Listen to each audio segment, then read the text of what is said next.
জাগো জাগো তারেক জিয়া, আমি এসেছি আপনার ঘুম ভাঙাতে। আমার জীবন আজ বিপদে রাখে, দেশের জনগণের জীবন বাঁচাতে। জাগো জাগো তারেক জিয়া, আমি এসেছি আপনার ঘুম ভাঙাতে। আজ যেই সংকট দেখা দিছে আমাদের বাংলাদেশের মাধ্যমে, কারণের খুবই সংকট।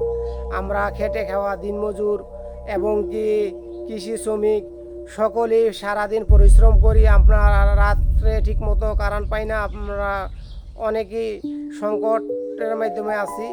আমরা যদি ঠিকমতো রাত্রের বেলা ঘুমাইতে না পারি, আমরা দিনে কী বাজে কাজ করব। আমরা সকলেই কারেন্ট বিল দিয়ে থাকি, কিন্তু আমরা ঠিকমতো কারেন্ট পাই না। আমি চাই, তারেক জিয়ার উদ্দেশ্যে কিছু বলতে চাই। আমি চাই যেই সংকটটি আজ দেখা দিছে, কারেন্টের মাধ্যমে আমরা সকলে বিল পরিশোধ করি। যারা 3 মাসের বকেয়া থাকবো তাকে বিল আপনারা কারেন্ট কাটতে দিবেন, কিন্তু যারা সবসময় বিল দেয় তারা তা করে আপনারা সবসময় কারেন্ট দিবেন, যেহেতু আমরা ন্যায্য মূল্য দিয়ে থাকি কারেন্ট বিল। আর যে কিছু ব্যবসায়ী আছে সরকারে বেকায়দা ফালানোর জন্য, যে হরমুজ প্রণালী দিয়া আমাদের তেলের জাহাজ আসে, তারা আমাদের সরকারের কাছ থেকে 10টা জাহাজের অনুমোদন চাইলে দেয় আমাদের সরকার, কিন্তু তারা সরকারের বেকায়দা ফালানোর জন্য 8টা জাহাজে খালি আনে, 2টা জাহাজ বইরে আনে, যেহেতু সরকারের বেকায়দা ফালাইতে পারে। আপনারা সব সময়, আমার প্রিয় নেতা তারেক রহমান, আপনাকে বলি আপনি সবসময় নজর রাখবেন, এবং কি বন্দরের মাধ্যমে যে জাহাজগুলো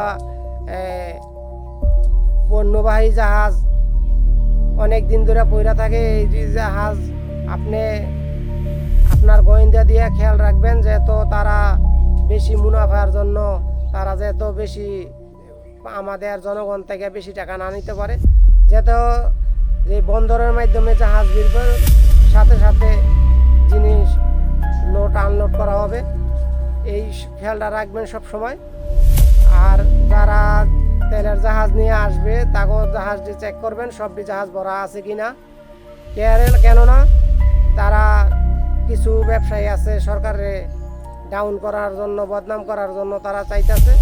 আপনি সব সময় এই অসভ্য ব্যবসায়ীগুলো খেয়াল রাখবেন।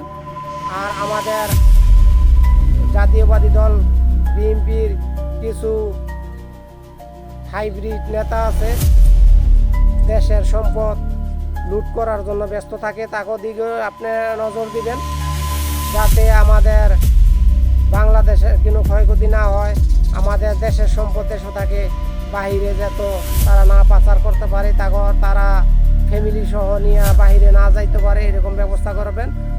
তারা সব সময়, আমরা যারা ছোট লোক আছি পদ নিয়ে, আমরা পদ চাই না, আমরা দেশকে ভালোবাসতে চাই, এবং কি আমরা জাতীয়বাদী দল বিএনপিকে ভালোবাসতে চাই, এবং কি আমি আমাদের দেশ বাংলাদেশ মাতৃভূমি, আমাদের দেশকে সব সময় ভালোবাসি এবং কি ভালো রাখতে চাই। আমি সব সময়